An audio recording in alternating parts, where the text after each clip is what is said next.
In America, there are prisons everyone knows by name, places that appear in documentaries, court reports, and news headlines. But hidden behind the maps, behind the public tours, behind the normal chains of command, there is another kind of facility.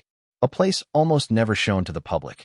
A place you will not find on a tourist bus, on a prison website, or even inside most state reports. Officers call it many things: the shadow unit, the black site, the holdover, the forgotten block. But the idea is always the same: a prison inside a prison. A place where inmates are sent quietly, held quietly, and often disappear from the normal population for months, sometimes years. Most Americans have no idea these units exist. They are not illegal. They are not secret in the dramatic movie sense. They are simply not advertised.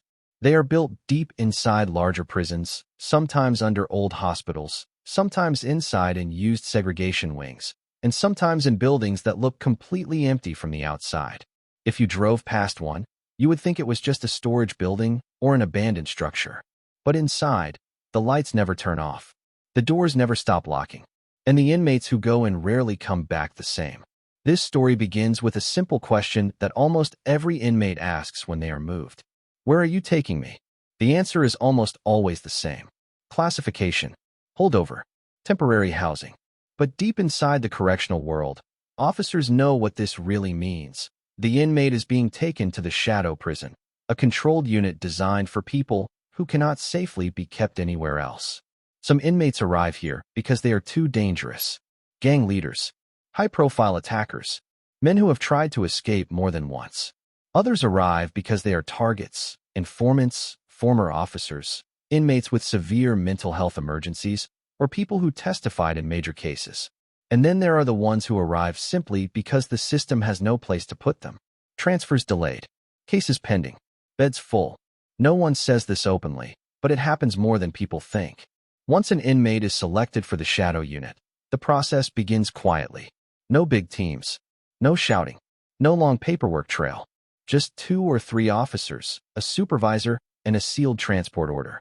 The inmate is removed from their regular cell early in the morning or late at night, when most people are sleeping. Their property is taken. Their clothes are replaced. And within minutes, they are walking through hallways the public has never seen, back corridors, locked staircases, tunnels used only by staff. Inside the shadow prison, the design is simple but extremely controlled. Cameras cover every corner. Lights stay on 24 hours a day. Officers rotate in small numbers. Doors are double-locked. Windows are narrow and reinforced. These are not normal housing units. They are built to eliminate blind spots, prevent communication, and reduce movement. Everything is based on control. An inmate in this unit will not see the yard. They will not walk to chow. They will not sit in classrooms or attend church. Meals come through a slot. Medical comes through a door. Showers are supervised. Movement is restricted to minutes per day. Some inmates leave their cell only for legal calls or emergency procedures. Most people think this sounds like punishment, but officers describe it differently. It's management. It's safety. It's containment. The truth is somewhere in between. One officer once said, "In regular population, your biggest problem is fights. In the shadow unit, your biggest problem is silence. Silence changes people. Too much of it can break them. But too little control can put lives at risk, staff and inmates." The shadow prison has no official sign. No big metal gate with a name. It sits behind the visible prison, operating on a level the public doesn't think about. For officers who work there, this is the last line of control, the place you put the people who can't fit anywhere else. But here is the dangerous part. The inmate never knows how long they will stay. Some spend a week. Some spend months. Some stay until a transfer opens in another state. Some simply disappear into the system, moved from one hidden unit to another. Families rarely get answers. Calls from the inmate stop. Mail slows down. And when relatives ask, "Where is he now?" they often receive the same confusing response. He's in transit. He's being evaluated. He's not cleared for release of details. Inside the correctional world, this phrase means something else. He is in the shadow prison. To understand this system, you must understand the environment it controls. Prisons today handle gang wars, escape risks, high-profile cases, mental health emergencies, overcrowding, and thousands of violent conflicts every year. Regular segregation units are not enough. Protective custody is not enough. Mental health units are not enough. So states build these hidden wings, controlled environments where everything is micromanaged. This documentary takes you inside that world. Not the world on tours. Not the world on prison documentaries filmed with permission. But the world kept out of sight. The back corridors, the hidden cells, the places designed to prevent chaos before it ever reaches the main yard. You will learn how inmates are selected, how officers operate, how transfers happen silently, how isolation affects the mind, and why these shadow prisons continue to exist even when the public rarely hears their names. This is not a horror story. It is not a mystery. It is a part of the American correctional system almost no one discusses, because acknowledging it means admitting something uncomfortable. Some prisoners are not just locked away, they are removed from the map. Welcome to the hidden side of incarceration. Welcome to the system behind the system. Welcome inside the shadow prison.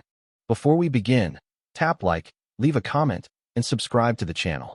Your support helps us uncover the darkest corners of the prison system. Now let's step inside. Inside every prison system in America, there is a list most people never see. A list of inmates marked high risk, high control, or special management. This list changes every week, sometimes daily. It is created quietly by classification officers, intelligence units, gang coordinators, and wardens who track inmate behavior, threats, enemies, and ongoing investigations. When a prison needs to decide who disappears into the shadow unit, they do not guess. They follow patterns, warnings, and intelligence that rarely reaches the outside world. Most people believe only the worst criminals end up in these hidden units. But the truth is more complicated and more troubling. The shadow prison houses three main groups: inmates who are too dangerous, inmates who are at risk, and inmates the system cannot place anywhere else. Each group tells a different story about how American prisons work when violence, politics, and overcrowding collide. 1. The too dangerous group.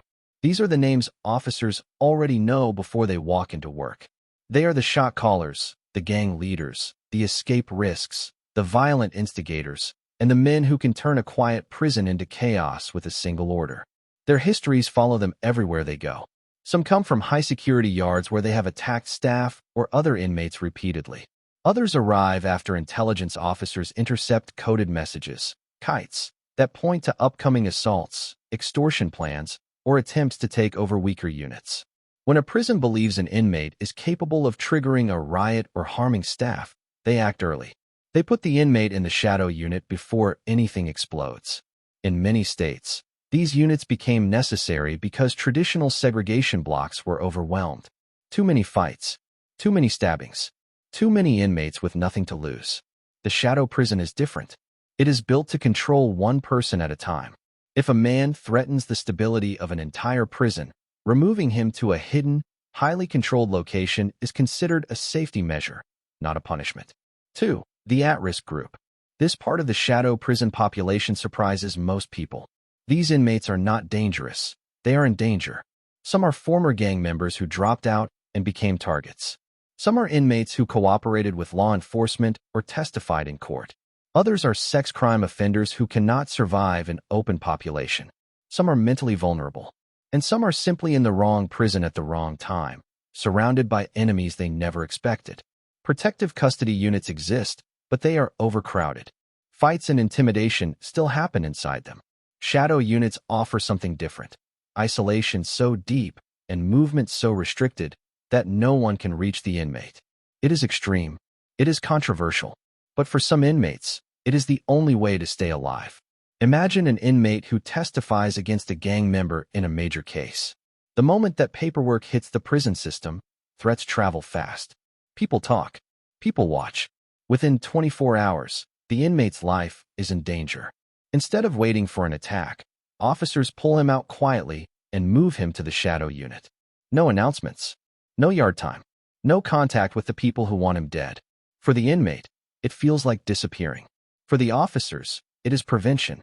3. The no place to put them group.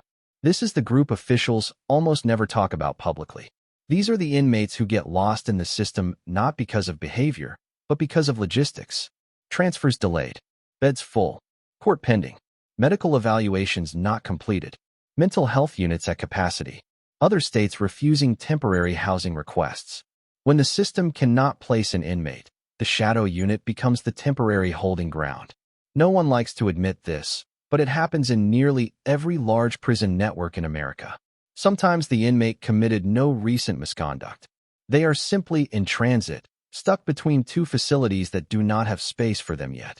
Instead of mixing them with general population, where they might be attacked or cause disruption, the system puts them in the hidden unit until the paperwork clears. This is where the feeling of being forgotten becomes real. The quiet selection process. Most inmates have no idea they are on the list until it is too late. No explanation. No warning. No rumors. A team of 2 or 3 officers simply appears at their door early in the morning, often before breakfast. The inmate is asked to pack up or step aside while staff collect their property. They are placed in full restraints, wrists, waist, ankles, and escorted through hallways they have never seen before. Inside the correctional world, this process is intentional. Officers do not want crowds gathering. They do not want gossip spreading across the tier. The goal is simple: move the inmate before the prison has time to react. Once removed, the inmate often asks, "Where am I going?" The answer is vague. You're being housed temporarily. Classification will review your status. But officers know exactly where he is going. And once he arrives, the world becomes smaller. How intelligence drives placement. Behind every placement is information, some good, some uncertain, some never confirmed. Correctional intelligence units collect data from monitored phone calls, gang tattoos and symbols, intercepted notes, confidential informants, social media activity, court documents, previous prison records, incident reports, staff observations. If a threat is credible, even if unproven, the prison acts. They would rather face criticism for isolating someone than take the risk of violence spilling into the yard. To the inmate, this feels unfair. To the system, it feels necessary. Why so many end up here? American prisons are overcrowded. Many facilities run at 120% to 150% capacity. Violence rates rise every year. Staffing shortages leave some units operating with half the officers they need. Shadow units exist because the system cannot afford chaos. They are the pressure valves, the places where trouble is moved before it becomes a headline. Some inmates go there for their own safety. Some go because they threaten others. Some go because no one else has space to take them. But to the inmate, the reason rarely matters. What matters is what happens next. They are now inside the place where men vanish from the main prison, a quiet, highly controlled world few ever describe. This is the beginning of their stay inside the shadow prison. Once an inmate enters the shadow prison, the atmosphere changes instantly. The noise, the movement, the pressure of a normal prison tier, all of it disappears. These hidden units are designed with one priority: control every second, every movement, every space. Nothing inside operates the same way as the general population. Everything is slower, quieter, and more calculated. Officers who work here often say the same thing. This unit runs on silence and structure. To understand how this world works, you must look at the 4 elements that define the shadow prison: the layout, the daily routines, the officer operations, and the psychological environment. 1. The layout. Built for containment, not comfort. Shadow units are not built for long-term comfort or programs. They are built to eliminate danger. That means fewer blind spots, fewer corners, and fewer opportunities for conflict. Most shadow prisons share the same design patterns. Narrow corridors, only wide enough for controlled escort movement. Single-man cells, reinforced doors, heavy locks, sealed bars. High-mounted cameras, angles designed to capture every inch of the hallway. Constant lighting, usually dim but never off, reducing places to hide or cover. No open day rooms. Unlike normal prisons, there is no pier where inmates gather. Isolated shower stalls, one inmate at a time, supervised closely. Double security doors, a door to enter the wing and another to reach the cells. From the outside, these units do not look special. Many resemble storage wings, old hospital wards, or basement corridors. But inside, everything is engineered to make movement predictable and prevent surprise attacks. Even the sound is different. The echo of a cell door slamming inside a regular prison can travel far. In a shadow unit, everything is padded or insulated, keeping noise inside. This ensures officers hear every sound clearly: scraping metal, tapping, footsteps, or signs of trouble. 2. Daily life. Time moves slowly, and everything is controlled. In general population, inmates have routines: breakfast at the chow hall, yard time, work programs, classes, and regular movement across the facility. In the shadow prison, none of that exists. Time becomes simple: morning, afternoon, and night, all spent in the same space. Here is how the typical daily schedule works. Morning wake-up, lights already on. There is no loud announcement. Officers simply begin their rounds. Inmates are checked visually through the door slot. Breakfast is delivered in a tray, placed through the slot. No talking, no gathering. Medical rounds. A nurse walks the tier with an officer. Medications are passed through the slot. Blood pressure, glucose checks, or mental health check-ins are done at the door. Shower rotation. Showers happen one inmate at a time. The inmate is handcuffed through the door slot. The door opens, and the inmate is escorted to the shower stall. Inside, he is locked into a cage-style shower with a mesh barrier. After 10 to 15 minutes, he is escorted back. Some inmates shower only twice a week, not because staff want that, but because staffing shortages or security alerts can delay routines. Illegal calls or mental health interviews. These are scheduled. 2 officers escort the inmate to a booth. Everything is supervised. No unsupervised contact happens inside a shadow unit. A lunch, delivered the same way as breakfast. Many inmates save parts of their meal to trade later, even though trade is banned. Officers usually know but allow it unless it creates conflict. Recreation. This is the biggest difference. Instead of a yard, inmates get a small cage outside, a single-man rec room, or no rec at all if security is too tight. Some shadow units provide 1 hour per day. Some give only 3 hours a week. And some provide rec only when staffing allows. It all depends on risk level. Evening rounds and dinner. Officers walk the tier again, checking each inmate. Dinner is delivered. After that, the unit quiets down. Lights stay on the entire night. This routine doesn't change. There is no weekend schedule, no holidays, no special events. Every day is controlled, predictable, and strictly monitored. 3. How officers operate. Precision over force. Working in the shadow prison is not like working a normal unit. Officers here require more training, more patience, and more control over their own emotions. One mistake can escalate instantly. Most shadow units follow these rules. 2 officers for any movement, even for a short walk to the shower. Full restraints for every escort. Handcuffs, waist chains, and sometimes ankle restraints. But limited verbal communication. Clear, simple commands. No arguments, no debates. Officers are trained to end conversations early to avoid conflict or manipulation. Constant documentation. Every movement, every refusal, every unusual behavior is logged. Controlled cell open policy. No door is opened unless the hallway is completely clear. Panic buttons every few feet. If an officer is attacked, backup arrives immediately. Most officers describe this job as mentally exhausting. You are constantly watching, predicting, and managing small tensions that could explode. But they also say this: the goal is not to break inmates. The goal is to keep the whole prison safe. Shadow units exist because the main prison cannot absorb certain risks. Officers who work here understand they are the final layer of control before chaos reaches the larger population. 4. The psychological environment. Silence becomes its own force. This is the part most people outside the prison system never understand. Shadow prisons affect the mind deeply, not because of abuse, not because of torture, but because human beings are not built for long-term isolation. In a normal prison, inmates constantly talk, yelling across tiers, calling out names, banging, arguing, laughing. That noise becomes part of daily life. It keeps people connected. In a shadow unit, the noise disappears. The inmate hears only footsteps, keys, doors, ventilation, their own breathing. Some inmates adapt.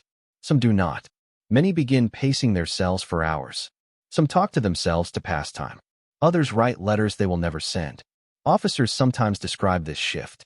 After a week, they're quiet. After a month, they're different. But the system sees it differently. For some inmates, this quiet is the only place safe enough to keep them alive. For others, it is the only place to prevent violence. Shadow prisons are not designed to change people. They are designed to contain risk. And once you understand how they operate daily, you understand why inmates who enter often feel like they have been removed from the map. For most inmates, a transfer is something they hear about days or weeks before it happens. They know the paperwork is moving, they know a bus is coming, and they know where they're supposed to go next. But in the world of the shadow prison, transfers work differently. These movements are designed to be invisible, controlled so tightly that almost no one inside the larger facility realizes what is happening. To the inmate, it feels like being removed from the map. To the correctional system, it is simply a secure way to manage risk. To understand how an inmate disappears, we need to break down the hidden process. The classification decisions, the transport orders, the timing, the escort teams, and the secrecy that protects both staff and inmates. 1. The classification decision, where the disappearance begins. It starts as data, not drama. A classification officer opens a file and inputs a concern. Threat from a gang. Threat to staff. Pending investigation. Inmate vulnerable in current unit. Escape risk indicators. Recent assault reports. Psychological deterioration. Overcrowded units needing space. Sometimes the decision is based on hard evidence. Sometimes it is based on intelligence reports that cannot be confirmed publicly. Either way, once the officer checks the box marked special handling required, the inmate enters a different category. Inside the system, their location becomes sensitive information. This is where the disappearance begins. Not in the hallway, not during transport, but in the digital file that almost no one can access. A supervisor reviews the classification. A lieutenant signs it. A warden approves it. When all three match, the inmate is scheduled for movement. Not next week. Not tomorrow. Often within hours. 2. The timing. Early morning, late night, or during a lockdown. Shadow unit transfers almost never happen at normal times. Officers use the quietest moments inside a prison. 4:30 a.m. before breakfast. 1 a.m. while most inmates are asleep. During a unit lockdown. During count time. During shift change when hallways are momentarily empty. This timing is intentional. If an inmate is a target, moving him quietly prevents attacks. If an inmate is dangerous, moving him quietly prevents resistance. If an inmate is involved in a sensitive investigation, moving him quietly prevents information leaks. Prisons are environments built on movement and noise, but the safest transfers happen in silence. 3. The extraction process. Simple, fast, no crowds. When it is time to move the inmate, the team usually consists of 2 correctional officers, 1 supervisor, 1 additional officer positioned down the hallway. This is not a full riot team. This is not a dramatic cell extraction. The goal is cooperation, not force. The officers approach the cell and follow a quiet script. Pack your property. Step forward. Turn around. Hands through the slot. The restraints go on. Handcuffs, sometimes waist chains, sometimes ankle restraints depending on risk score. The inmate is escorted out without shouting or attention. Nearby inmates often do not even know someone is being removed. Some shadow units use a trick for noise reduction. They open the door only halfway. This prevents neighbors from seeing who is being escorted. Many inmates never even know the shadow unit exists inside the same building. Once the inmate enters the hallway, the supervisor speaks softly. Walk. Nothing more. The movement is designed to be clean and minimal. Every step is controlled, and the path is chosen to avoid populated areas. 4. The route. Back corridors, unmarked doors, and restricted access. Prisons have the hallways the public sees, the main corridors, the central walkway, the routes used during tours. But deeper inside the facility, there are service tunnels, utility hallways, back staircases, shortcuts used only by staff, basement walkways connecting older blocks, closed-off wings used only for emergencies. These routes are not designed for comfort. They are narrow, echoing, cold, and dimly lit, but they are secure. Many inmates never see these areas during their entire sentence. Shadow unit transfers always use these hidden paths. Every door opened is behind another locked door. Every hallway is checked before movement begins. Every intersection is controlled by officers with radios. No one walks past general population. No one passes the yard. No one crosses the main movement lines. This is how an entire prison of 1,500 people can remain unaware that a high-risk inmate has been relocated under their feet. 5. The paper trail. Why families can't get clear answers. This is where disappearing becomes real for loved ones on the outside. Most prisons update their inmate location systems only once per day. Some update only during weekday business hours. Shadow unit transfers often happen at 2 a.m., meaning the inmate could be in a different wing for hours with no digital record showing it. Families call the main line. The staff member checks the screen. The screen shows nothing yet. So the answer becomes, he is in transit. He is not cleared for visitation. His location is not available at this time. These answers sound suspicious to families, but in the correctional world, they mean only one thing. The inmate is in a restricted area that is not publicly listed. That restricted area is almost always a shadow unit. 6. Temporary or permanent. The system decides. Once inside the shadow prison, inmates fall into 3 outcome categories. Short-term, held for 3 to 14 days. Classification review. Separation from enemies. Temporary risk concerns. Pending housing. Midterm, held for 1 to 6 months. Pending investigation. Repeated threats. Dangerous behavior. Statewide or interstate transfer delays. A long-term, held indefinitely until the system finds a safe placement. High-profile inmates. Protective custody emergencies. Serious gang threats. Inmates targeted inside multiple prisons. Prison staff do not call it disappearing. They call it restrictive placement. But for the inmate, the result is the same. They fall off the normal movement chain and reappear only when the system decides their risk has changed. 7. Why the system uses silence instead of force. The most important part of this chapter is understanding why this happens quietly. Moving dangerous or vulnerable inmates publicly creates crowds, excitement, resistance, threats, enemy surveillance, potential violence, opportunities for escape attempts. Silence removes all of those risks. Shadow prison transfers are not designed to hide wrongdoing. They are designed to prevent chaos. What the public often sees as secrecy, officers see as safety. But still, to the inmate, it feels like being removed from the world. One officer summed it up perfectly. You don't disappear to punish you. You disappear because the prison can't afford noise. Life inside the shadow prison is not loud, violent, or chaotic like the movies show. It is not a place of constant screaming or nonstop banging like regular segregation. Instead, it is something more controlled, more silent, and sometimes more difficult to describe. This chapter explains what daily life feels like from the inside, not from rumors, not from TV, but from how these units actually operate in American correctional systems. Shadow prisons are built to remove risk, not to create torture. But when you remove movement, sound, programs, and human contact, the environment slowly begins changing the people inside it. Not overnight, not in a dramatic movie moment, but gradually, quietly, one day at a time. This is the part of the system few officers talk about openly, because describing it truthfully means admitting an uncomfortable reality. Isolation changes the mind, even when used for safety. 1. The first week, confusion, shock, and silence. When an inmate first enters the shadow unit, the biggest shock is not the space, it is the silence. In general population, noise is constant. Talking, shouting, TV sounds, metal clanking, keys jingling, arguments echoing across the tier. Even regular segregation has steady noise. But in the shadow prison, the silence is controlled. Every sound is intentional. Every footstep means something. Every door that opens is part of a planned routine.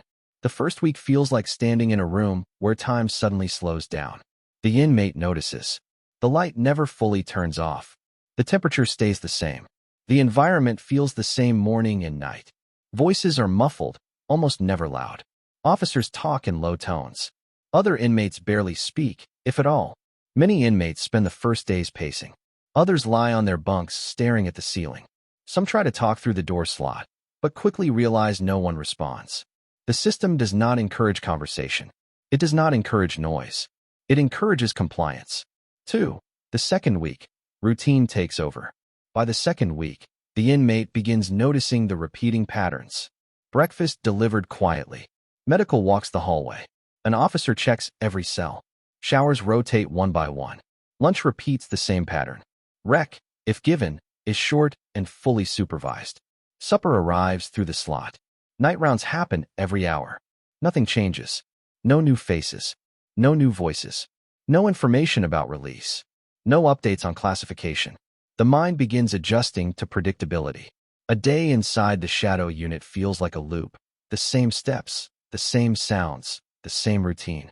Officers describe it as removing the noise so we can manage the risk, but for inmates, the routine becomes the only structure they have. Some adapt quickly, settling into a survival routine.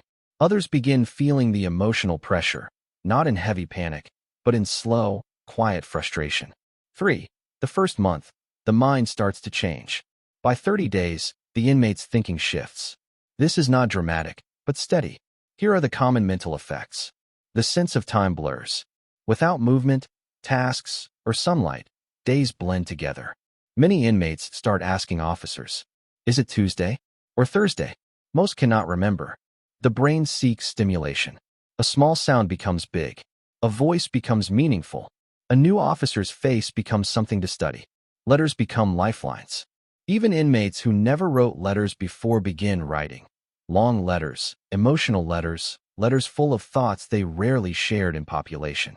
Some inmates become extremely quiet, not because they choose to stay silent, but because the environment slowly trains them to speak less. Sleep patterns change. The always-on lighting affects sleep cycles. Inmates report sleeping at unusual hours or waking up repeatedly. Anxiety can increase, especially for inmates who do not understand why they were placed in the unit or when they will leave. But here is the truth many officers also admit. Not every inmate breaks. Some adapt. Some stay calm. Some find structure in the silence. But everyone changes, even slightly. 4. Human contact. Small moments become big events. In the shadow prison, human contact is limited to essentials. An officer checking restraints. A nurse handing medication. A classification officer updating forms. A mental health worker asking basic questions. A supervisor escorting the inmate to rec. These contacts last seconds, maybe a few minutes. For inmates used to crowds, conversations, and constant noise, these moments become the closest thing to social connection. Even small things matter. An officer saying, "Good morning." A nurse asking, "How are you feeling?" A classification worker explaining, "We're still reviewing your status." These tiny interactions gain emotional weight. For some inmates, they are the only reminders that the outside world still exists. 5. Recreation, the only time outside the cell. Rec is usually a small room or outdoor cage, surrounded by fencing or solid metal. It is never shared with other inmates.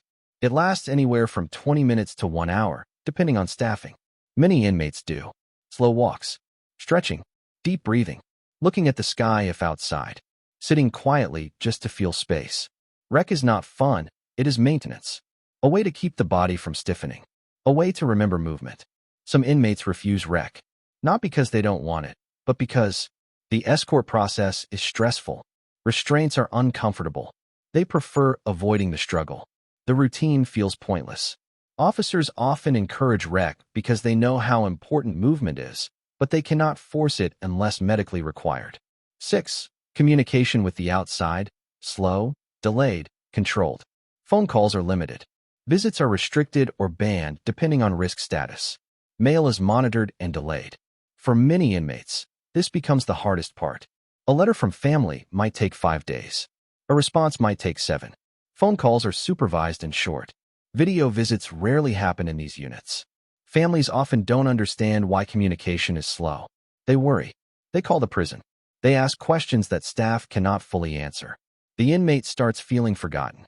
The family starts feeling shut out. Both sides lose connection. This emotional distance creates the feeling of disappearance, even though the prison sees it as simple risk management. 7. The long stay, when weeks turn into months. Long-term inmates in the shadow unit develop coping strategies.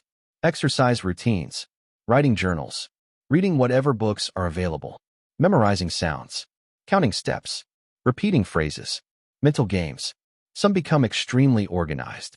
The longer the stay, the more the inmate begins living inside their own thoughts. Officers notice this pattern, but the system continues operating the same way because the risks that brought the inmate here remain the same. For some inmates, the shadow prison becomes a waiting room with no calendar. 8. Officers see it too, the human side of staff. Even officers feel the weight of working in these units. Many admit they notice the changes in inmates. Quieter voices, slower reactions, less eye contact, increased stress, emotional fatigue. Some officers struggle with the ethical pressure. They follow policy because it prevents danger, but they also say, "You don't work in a place like this and stay the same." Shadow prisons affect everyone, staff and inmates, in different ways. Because the silence doesn't just sit in the hallways. It sits inside people. To understand why the shadow prison exists, you must look beyond the walls, the routines, the transfers, and the silence. You have to look at the bigger correctional picture, a system handling thousands of violent incidents every year, overcrowded facilities, rival gangs, unpredictable inmates, staff shortages, and a constant pressure to keep everyone alive. The shadow unit is not an accident. It is not a secret torture room. It is a tool created by necessity. This chapter explains the real reasons these hidden units continue operating across America, how the system justifies them, and why inmates often feel like they have been erased even though their placement is based on safety, not punishment. 1. Prisons are overcrowded, and the system must reduce risk quickly. Across the United States, prisons operate at or above capacity. Some run at 120% to 150% of their intended population. When a yard meant for 200 inmates holds 320, when a dorm designed for 50 holds 85, violence increases. A fight in one corner of the prison can spark a chain reaction. A gang leader can order an attack with a single message. A mentally unstable inmate can cause chaos with one unpredictable incident. The shadow unit is the system's pressure valve. It removes individuals who have the ability or vulnerability to trigger larger problems. It takes potential disaster off the yard before it explodes. Without these units, prisons would rely entirely on general segregation, which is already overwhelmed and unsafe for many categories of inmates. 2. Gang influence is stronger than the public knows. Gangs run deep inside American prisons. They coordinate attacks, hold meetings, control contraband, and communicate messages across states. A single gang conflict can impact an entire facility. Some inmates in the shadow unit are not there because of their past crimes. They are there because of their connections, power, influence, or strategic position. For example, a lieutenant in a prison gang may be removed before a planned hit. A member who left his gang may be in danger and needs protection. A high-profile figure may be targeted by rivals. A gang investigator may discover a coded message indicating a riot. In those moments, the system acts immediately. Shadow units are the safest place to place someone who influences gang activity, whether as a leader, a deserter, or a target. These units break communication channels. They slow down planning. They reduce gang impact. 3. Protective custody is overwhelmed and not safe enough. Protection units exist, but they are crowded. Too many inmates fear for their lives. Too many groups are incompatible. Informants, sex crime offenders, ex-gang members, mentally vulnerable inmates, inmates who testified in court, inmates who crossed dangerous groups. Protective custody is noisy and chaotic. Enemies can still pass messages or find opportunities to attack. The shadow unit provides something PC cannot. Complete separation. No yard. No group movement. No shared spaces. It is extreme, but it keeps people alive when the system has no other option. 4. Some inmates are too dangerous for general population. These are the inmates who are known for multiple assaults, weapon creation, organized extortion, escape attempts, influencing others, unpredictable violence. Regular segregation is not enough for them. It is overcrowded and understaffed. Fights still happen. Weapons still appear. Threats still circulate. Shadow units were created to contain the inmates who can change the behavior of an entire yard. Even a short stay can stabilize a whole prison. Removing one high-risk inmate often reduces tension across multiple units. That is why the system moves these individuals quietly and quickly. 5. Mental health crises require more control than normal units allow. Many inmates placed in shadow units suffer from severe mental health struggles. Extreme paranoia, acute breakdowns, self-harm risk, violent outbursts, delusions, uncontrolled anxiety. Mental health units are full. Psychiatric beds are limited. Emergency rooms are not equipped for long-term inmate care. Shadow units provide a controlled environment where inmates in crisis cannot harm themselves or others. Staff monitor behavior closely. Every sound, every change, every sign of distress is documented. It is not a treatment center, but it is a safe environment while waiting for evaluation or stabilization. 6. Interstate transfers and system backlogs force temporary isolation. Sometimes inmates land in the shadow unit not because of misconduct, but because a transfer is delayed, paperwork is incomplete, receiving prisons are full, courts have not approved movement, other states refuse temporary housing, medical screening is pending, classification is unresolved. These inmates are stuck between locations. The shadow unit becomes the waiting room of the correctional world, the safest place to store someone when the normal system cannot place them. To families, this feels like disappearance. To staff, it is simply temporary protective storage. 7. The system chooses silence because noise causes violence. A public transfer creates crowds, excitement, taunting, gang lookouts, possible retaliation, unsafe escort routes, leadership shifts inside gangs, risky information leaks. A silent transfer prevents all of that. This is why inmates who enter the shadow unit are moved at night, during lockdowns, or through hidden corridors. Silence protects everyone, staff, inmates, and even the target themselves. 8. Why the public rarely hears about these units. Shadow units are not illegal. They are not secret government black sites. They are not hidden from audits or state oversight. But they are not advertised because the public misunderstands controlled isolation.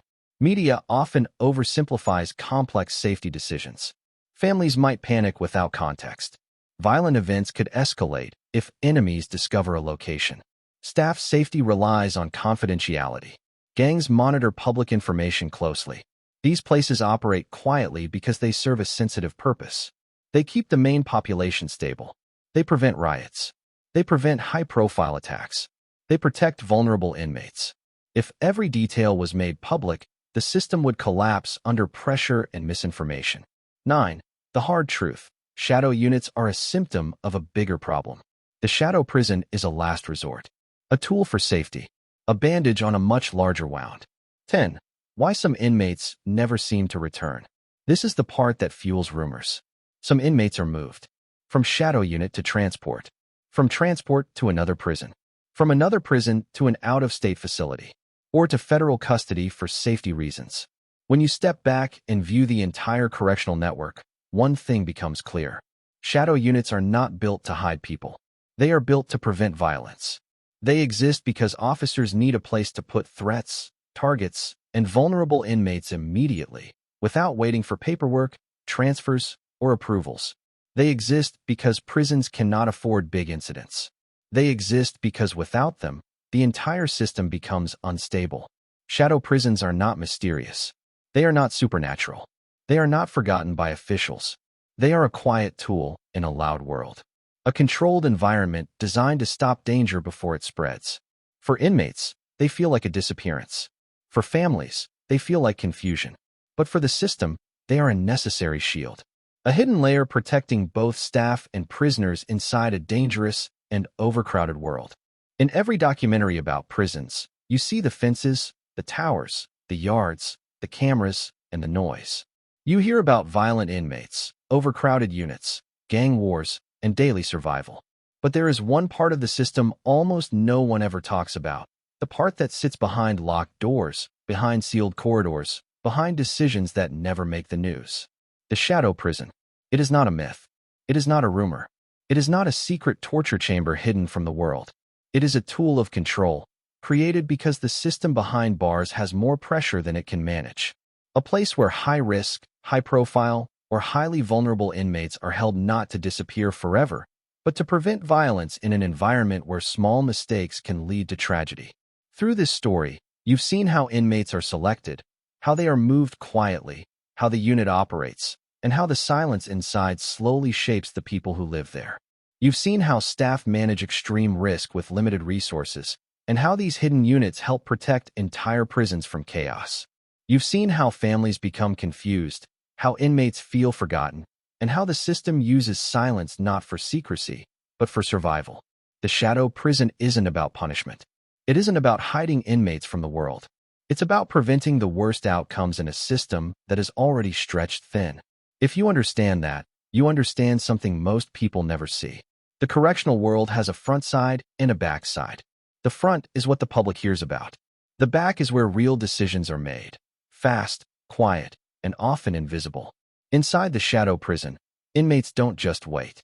They face a unique kind of isolation shaped by safety concerns, system failures, overcrowding, and the constant need to keep violence contained. Their stories remind us that incarceration is not just about bars and cells. It's about choices made every day to protect lives, manage risk, and prevent disaster. And when you look at it closely, the shadow unit is not just a building. It is a reflection of the entire prison system's challenges. A place created because the world behind bars must stay safe, even when no one is watching. This has been Inside the Shadow Prison, where inmates are sent and never seen again. A deeper look at the hidden layers of control inside America's correctional system.